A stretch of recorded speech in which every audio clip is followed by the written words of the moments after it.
Hello. So, since we're all trapped and locked up, I thought I would do some videos on different interesting aspects of the Bible.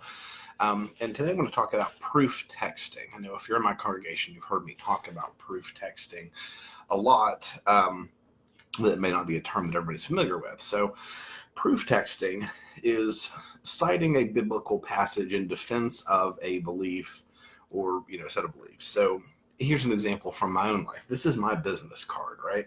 Put my finger over the stuff here, and you can see on the bottom there is a great quote from Philippians, right? I can do all things through Christ who strengthens me. Okay, so you read that in and of itself, and you think that that's this sort of I can do anything, roar, and let's read that in context. Actually, what is being said there. So I'm not saying this because I'm in need. This is from Philippians 4:11 going forward. I'm not saying this because I'm in need, for I've learned to be content whatever the circumstances. I know what it is to be in need, and I know what it is to have plenty. I have learned the secret of being content in any and every situation, whether well-fed or hungry, whether living in plenty or in want. I can do all things in Christ who strengthens me.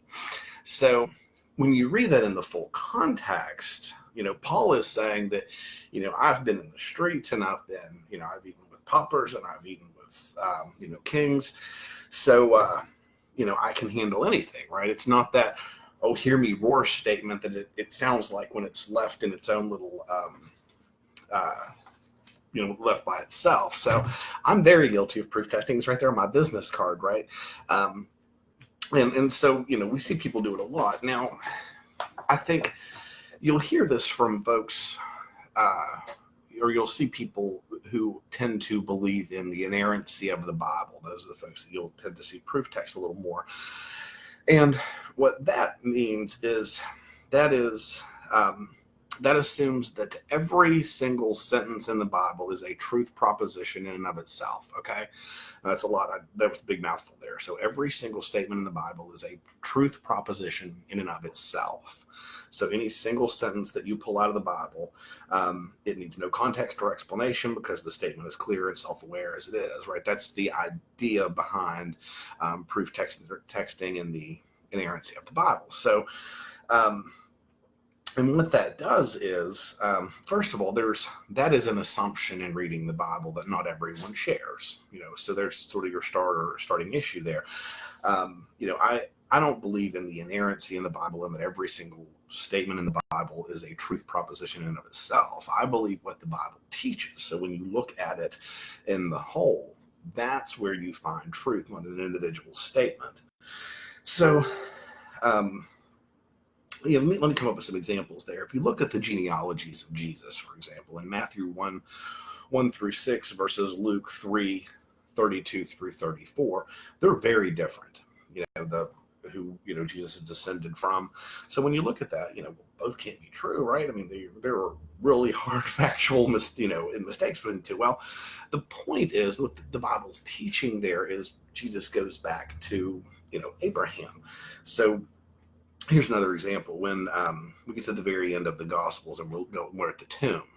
If you read Mark 16:1, there's 3 women at the tomb. If you read Matt 28:1, there's 2 women at the tomb. If you read Luke, there's more than 3. Now in Mark and Luke's versions, the women are coming to anoint Jesus. In the 4th Gospel, that's already done, right? So what's the point?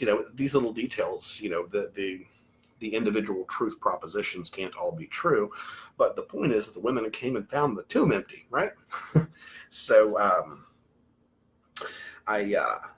here's another perfect example that I like to use here. If we read about what happens to Judas, okay,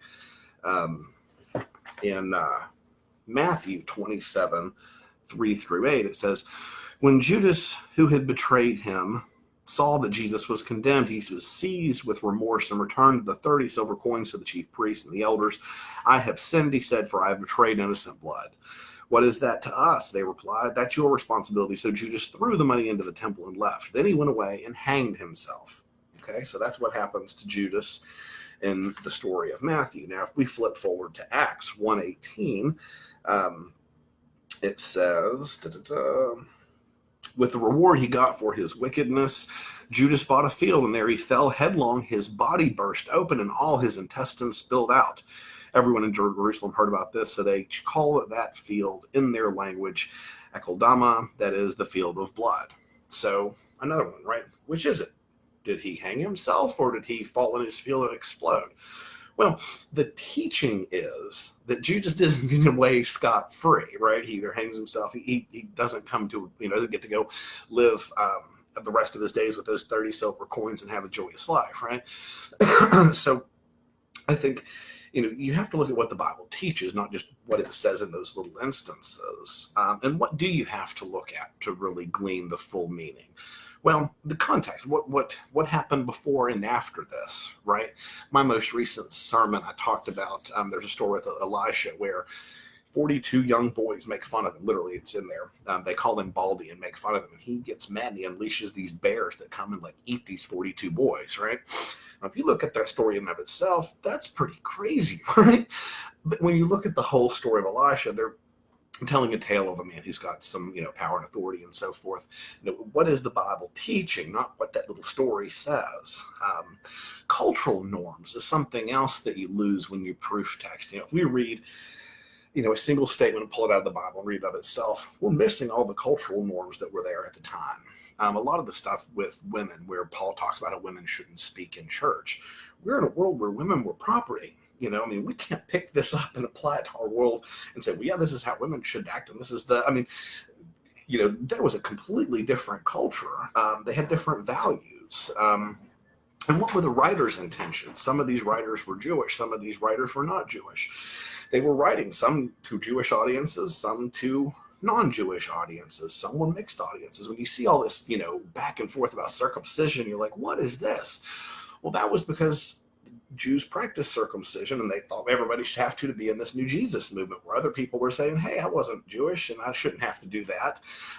Is this really a requirement for this Jesus movement that we're all doing as Jews? Or is this Jesus movement only for Jews? Does it really allow the Gentiles? So depending upon who the book was written for, you'll see a different kind of conversation about those or whatever else is being discussed.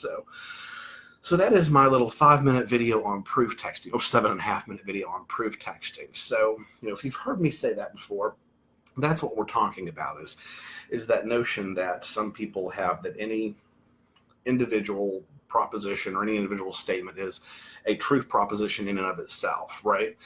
Versus the idea that you have to look into the larger context of the Bible to really glean what was meant by the authors. So that's it in a nutshell. If you have any questions, put them in the comments. Hey, Rob, and maybe that'll be the topic for another one of these little videos. So hopefully I'll put something together, and we'll see you tomorrow.